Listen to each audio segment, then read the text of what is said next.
Lorsque vous activez la fonctionnalité e-commerce dans votre site web Botomp, deux pages sont créées par défaut. Nous avons la page catalogue et la page produit du catalogue. Donc nous allons voir aujourd'hui comment ces pages fonctionnent et comment vous pouvez les utiliser pour mieux optimiser votre site web e-commerce. Nous allons aussi voir comment personnaliser votre site web. Donc nous allons cliquer sur catalogue.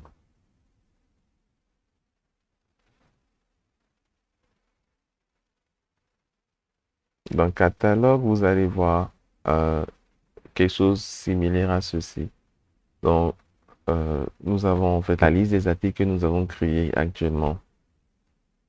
Donc, si vous cliquez dessus, si on clique dessus comme ça, vous allez voir que les informations sont changées à droite. Donc, par défaut, nous avons la liste de sections. Et quand nous cliquons dessus, nous avons des informations par rapport à une section et la section sélectionnée, par rapport à la section sélectionnée. Donc, nous pouvons changer certaines informations comme l'arrière-plan, la couleur de l'arrière-plan. Nous pouvons par exemple choisir que ici, nous voulons un affichage d'une colonne, de deux colonnes, de trois colonnes comme tout à l'heure, ou bien par liste. Moi, j'aime bien deux colonnes, donc je choisis deux colonnes. Nous pouvons choisir en fait d'afficher une pagination ou pas. Donc, si par exemple, nous ne voulons pas afficher tous les produits, nous voulons juste afficher deux produits, il suffit de décocher, de préciser que nous voulons afficher deux produits. Et ça va afficher deux produits. Et ce sera les deux derniers produits, vu que c'est les produits récents que ça affiche. Nous pouvons également choisir euh, de filtrer les catégories, de juste afficher les catégories euh, sport, par exemple, et ça va afficher juste les deux derniers produits de sport. Nous pouvons décider d'afficher juste, de ne pas afficher les images ou de cacher le prix. Maintenant, nous, enfin, comme nous sommes dans la page catalogue, c'est la page qui va, non, qui doit normalement contenir la liste de tous les articles que nous avons. Donc, nous n'allons pas faire tous ces changements-là. Nous allons afficher toutes les catégories.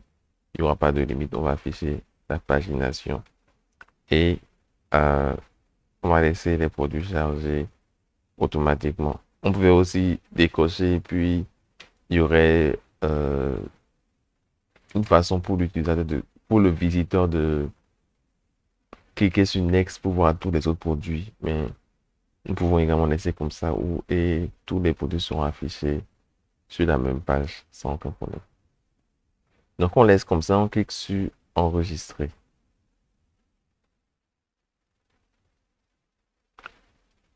La liste de tous les produits est affichée à nouveau.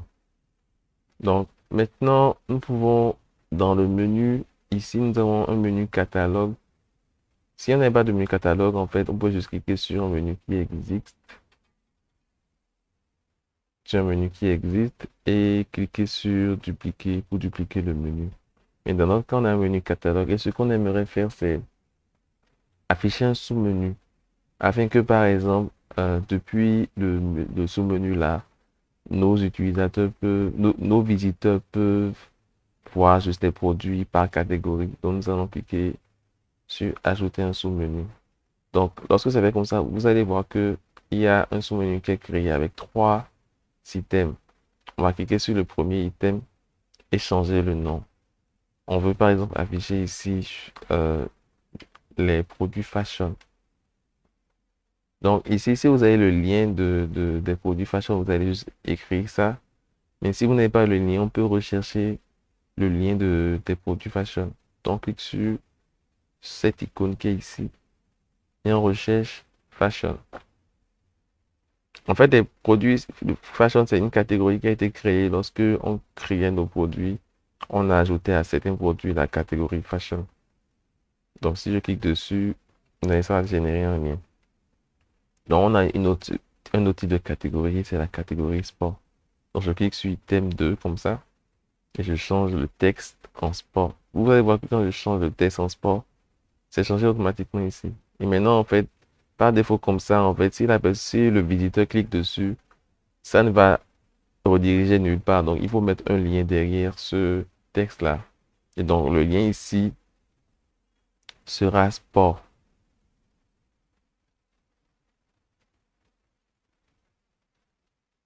Et je choisis catégorie de produits sport.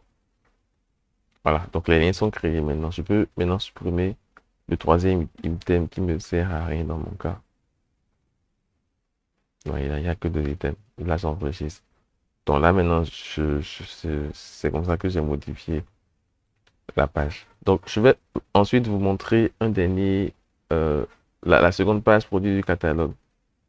Produit du catalogue, en fait, c'est une page générique qui représente en fait l'affichage de vos produits.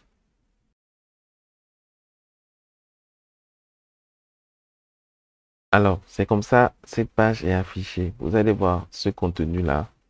Et en fait, ce contenu n'est pas modifiable.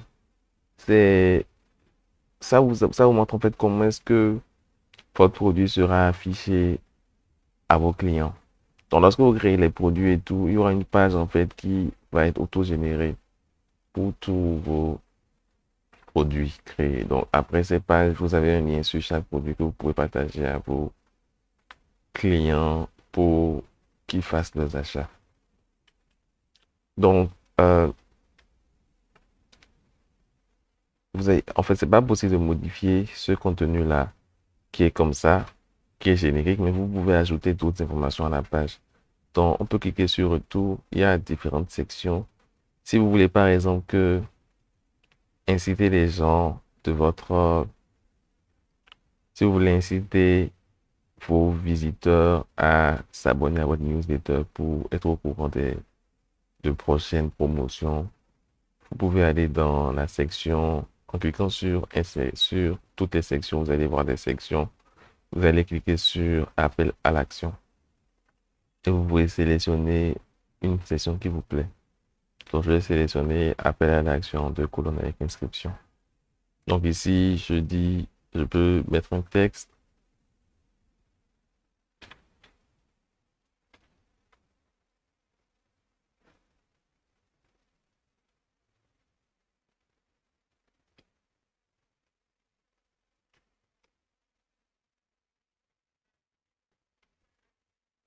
Je peux choisir de mettre certains textes en italique. Je sélectionne le texte, je le mets en italique. Je peux également souligner le texte. Je peux faire plein d'autres choses. Je peux surligner aussi en jaune et faire tout ce que je veux. Donc, je peux aussi décider de ne pas mettre, ne pas demander le nom. Je peux cliquer sur le nom comme ça et cliquer sur supprimer. Et ça va juste demander l'email. De remplacer le texte qui est là, et encore supprimer la flèche qui est ici. Et je clique sur supprimer. Voilà. Donc, si j'enregistre la page, je vais vous montrer, par exemple, nous allons aller voir un produit. Nous allons dans le catalogue puis produit. Voici les produits qui ont été créés. On peut cliquer sur l'œil qui est là.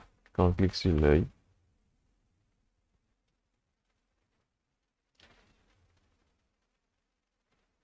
on a le produit, on a le prix du produit et tout. Un peu le formulaire qu'on avait vu tout à l'heure là. Vous allez voir qu'il y a ensuite cette section qui est créée. La section qu'on vient juste de créer qui demande à la personne de s'abonner pour ne pas rater les promotions et l'email. Et puis, l'email est demandé, puis le bouton rejoindre. Donc, c'est ainsi que vous pouvez facilement modifier. C'est ainsi que vous pouvez facilement modifier votre page catalogue et votre page produit du catalogue. Vous pouvez aussi, en fait, sur une autre page, décider d'ajouter seulement certains produits de catalogue. Donc, on va aller sur la page accueil, par exemple. Sur la page accueil, c'est affiché un peu comme ceci. Nous allons aller cliquer sur toutes les sections encore. nous allons voir quelque part où c'est écrit e-commerce. On va cliquer dessus. Vous allez voir ici, il y a produits récents. Donc, je peux cliquer sur produits récents, par exemple, et ça va afficher les produits récents. Donc, ici, je peux sélectionner que non, je veux juste pas, c'est vrai si je veux pas, ici, ça dit une limite de 6 produits, mais je veux seulement 3 produits à afficher. Et ça va afficher seulement 3 produits. Donc, je vais cliquer ici sur catalogue et remplacer et écrire nos récents produits, par exemple. Et, et voilà. Je peux maintenant sélectionner la section et décider de le mettre en haut parce qu'actuellement, c'est totalement en bas. Donc, je peux décider que ce soit mis en haut un peu. Ici, par exemple, est une bonne place pour notre section. Donc, voici un peu comment nous pouvons modifier nos pages catalogue, produits de catalogue et ajouter les sections où nous voulons. Ne pas oublier ensuite de cliquer sur enregistrer pour enregistrer nos dernières modifications. Nous allons maintenant tester rapidement sur le site web les résultats. Nous allons aller sur la page d'accueil.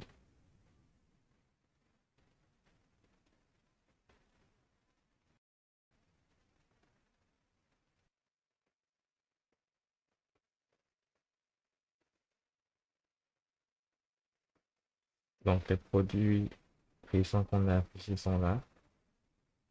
Nous allons voir ici, nous allons créer dessus le menu Fashion. Donc, quand on va sur Fashion, vous voyez, on ne voit que les produits de la catégorie Fashion. Si on va sur Sport, on va voir uniquement les produits de la catégorie Sport. Si on clique sur Catalogue maintenant, on va voir tous les produits. Donc, on va aller visiter un produit pour voir ce qu'on a fait là-bas.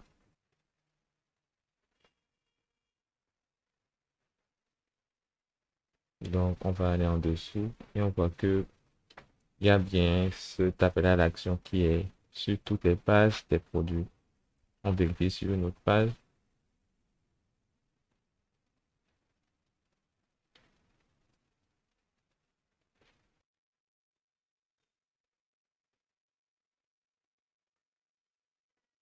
Et on voit que c'est bien la même chose.